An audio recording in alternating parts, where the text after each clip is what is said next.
In 2005, UNESCO published the Convention on the Protection and Promotion of the Diversity of Cultural Expression. Australia became a signatory to this convention in 2009. It enshrines the right for artists and cultural professionals to make and distribute a broad range of cultural goods, services and activities for citizens around the world to enjoy. Here are 5 principles and examples of creative practice that nurture the diversity of cultural expression. The first principle is that truly relevant and energetic creative work will come from working across cultures. Cultural diversity is the everyday context within which artists work. The multicultural aspect cannot be siphoned off as a separate reality. It is essential to the entire society. Edge of Elsewhere was a 3-year project of the Campbelltown Arts Centre and the 4A Centre for Contemporary Asian Art, commissioning artists from Australia, Asia and the Pacific to create new works that engage with the diverse communities of Sydney. It shows how artists can work across cultures. Through Michael Tuffrey's work, a range of different communities coming together to actually participate in his work over a period of time.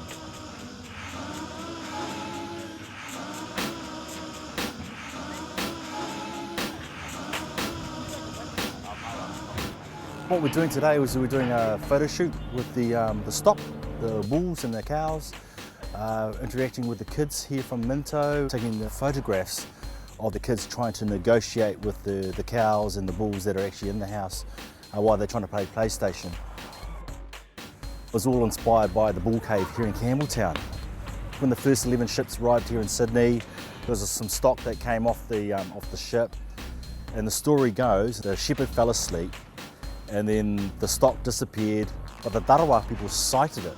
And the blackfellow must have ran back and actually drew the actual bull inside the cave. And so there was a recording of this image inside a cave, the bull cave. It's been there for years, but then someone came along and basically graphed on it or tagged it. It tells me that this is what the society's like here. It sort of doesn't seem to really look after actually its own history. And it sort of irks me a little bit. So I'm trying to figure out ways to get everyone to talk to each other, have a little laugh.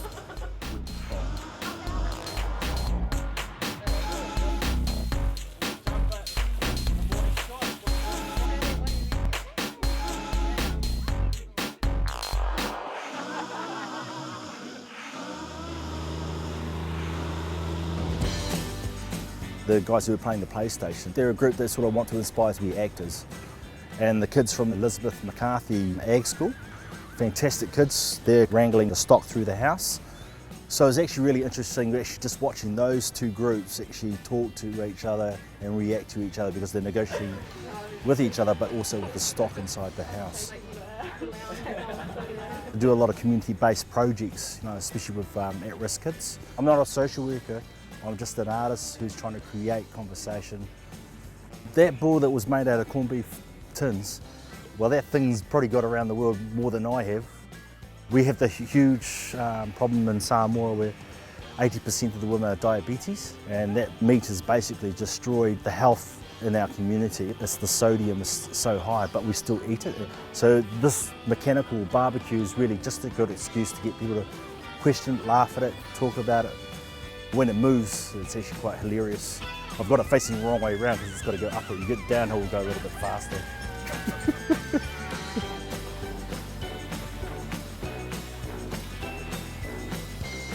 There's a huge Pacific and Indigenous community that lives in Campbelltown, and so it was important to have an artist that works on the ground, consults and takes on board criticism and also takes on board advice and consultation with the local community. And Michael understands that the community actually forms his work. Yo, fantastic.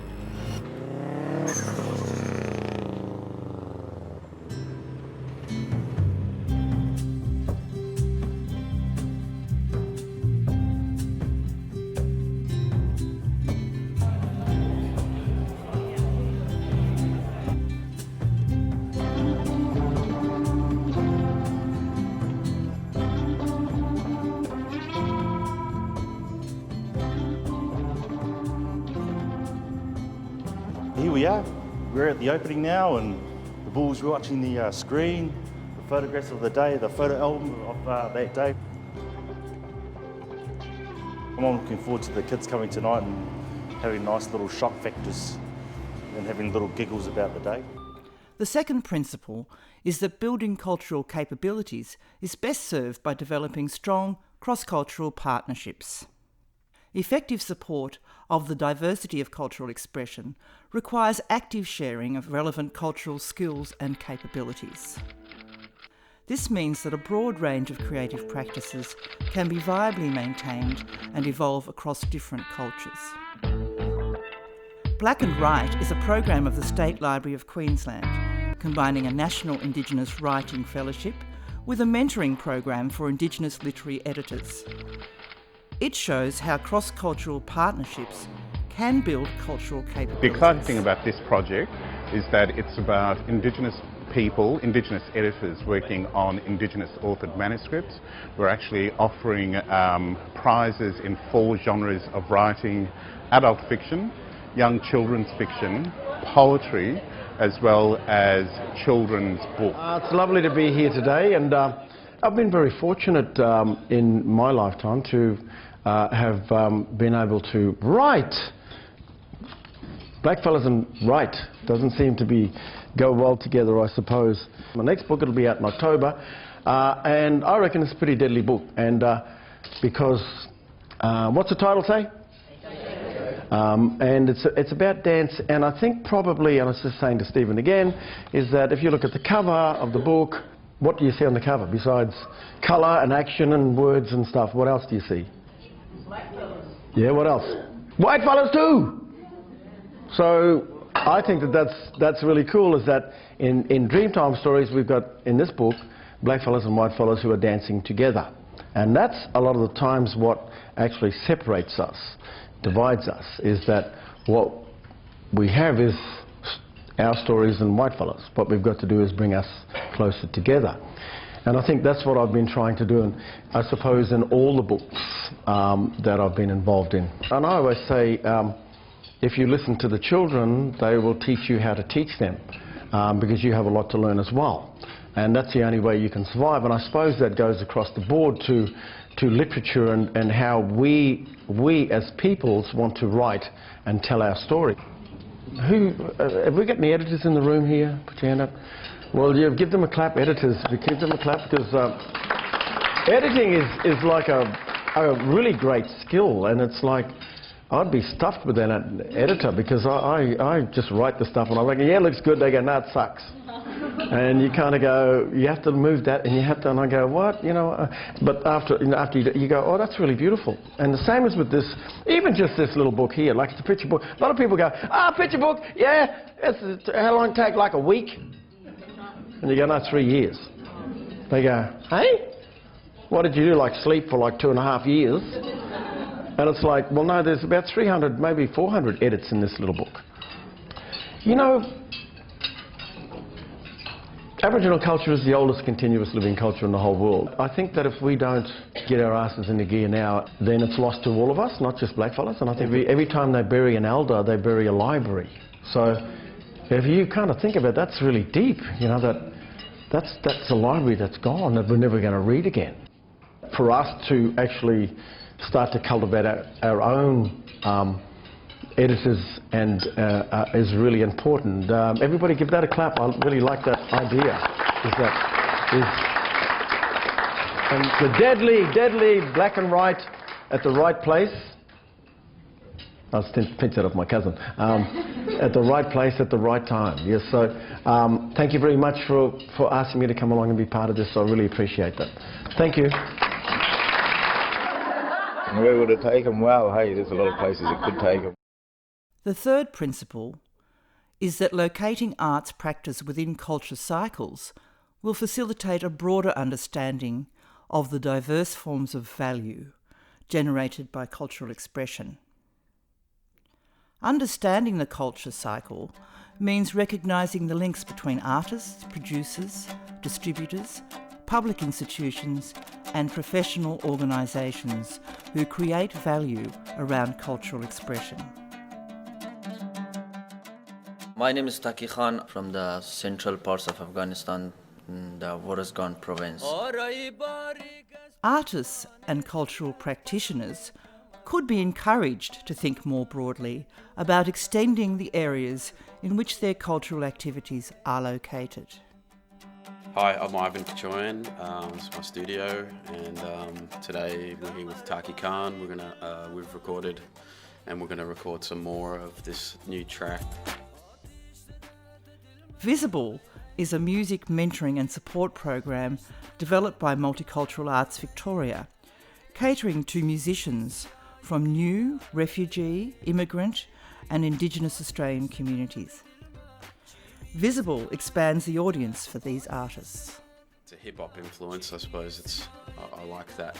I like pop and hip-hop quite a bit, so we've sort of mashed a good combination of traditional instruments and you know, Dambura.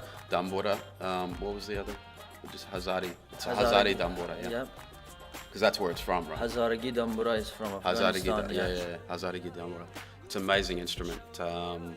2 strings, 2 wooden pegs to tune it. It's quite amazing to see. It took a while to tune and get it to sit, and you actually have to hammer the pegs into to lock it into place. So.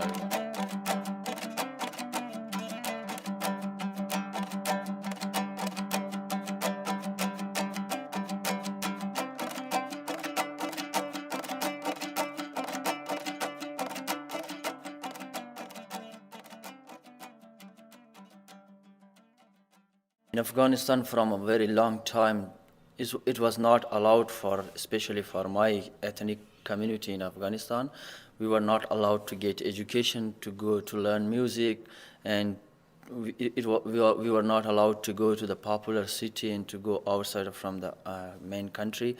So now it is time that we can do it. We can go outside and we can get education, especially for the women, for ladies. It was not allowed to sing.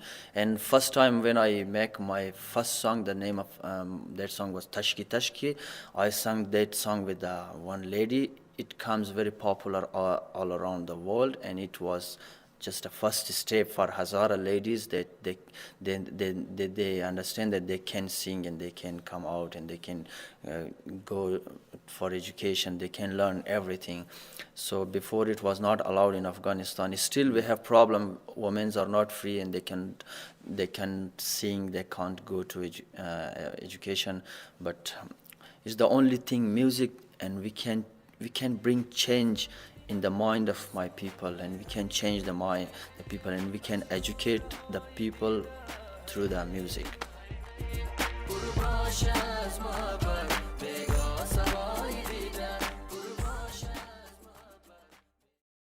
The fourth principle is that inclusive curatorial processes enhance the diversity of cultural expression. Curating is a pivotal cultural process in an increasingly networked world, joining the dots between artists, artworks, cultural institutions, publication and collection. The curator can create a space for exchange, criticism and dialogue, which provides an opportunity to promote diversity of cultural expression.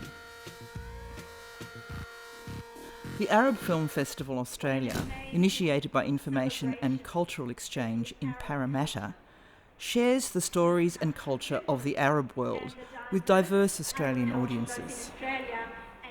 It provides an insight into achieving inclusive programming. Film Festival. And this film in particular, I have been trying to see, so I'm really looking forward to it.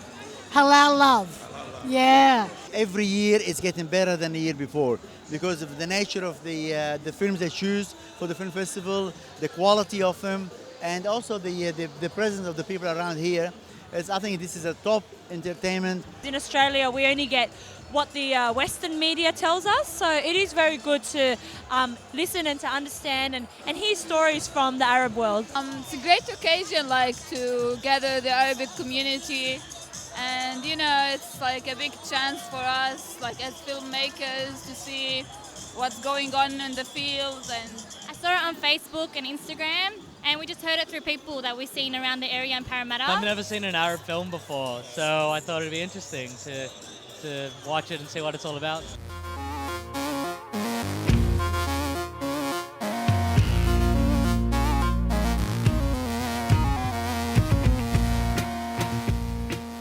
I love international cinema wherever it's from because it brings out all sorts of themes of life, humanity. It's a wonderful event, a really fantastic event. It's one word I think I know in Arabic, mumtaz.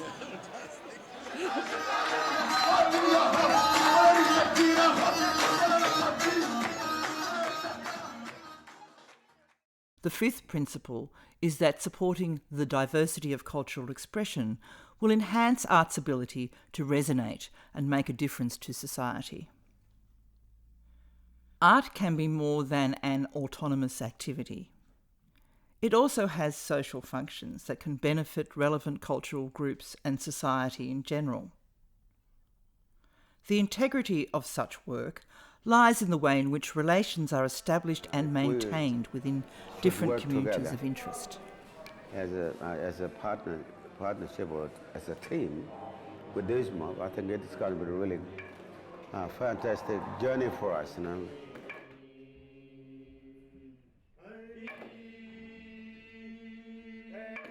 I've known about the process of collecting barks.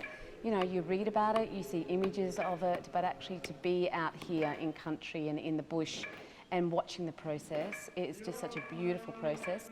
The ability for people to actually see the production from the beginning, like, yeah, we'll go out, we'll make a decision to go into country, then we'll decide which tree we're getting, we'll look at the country, we'll look at the sand, we'll see whether the sand's okay and the tree's okay, choose the tree, then this is how we get it off. Then we make a decision about whether we're going to fire it here or take it back. There's Yulma way of heating the bark and just straightening it up. The things what we have to do to look after our art and craft. And it's been good for me because I've learned something here. I think, you know, sometimes watching people do new techniques, yeah, initially it can be that shock, but once you start thinking about it, there's room for us to learn different ways of doing things as well. The Association of Northern Kimberley and Arnhem Aboriginal Artists, or ANCA, supports Aboriginal art centres across their regions, working together to keep art, country and culture strong. The scope and spread of ANCA's support for a range of art centres increases awareness of these centres and enhances their ability to make a difference.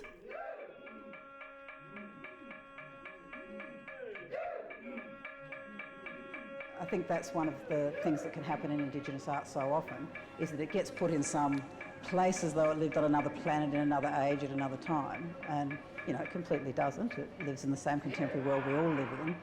Both Balanda and Yulma working together and sharing like knowledge from each other.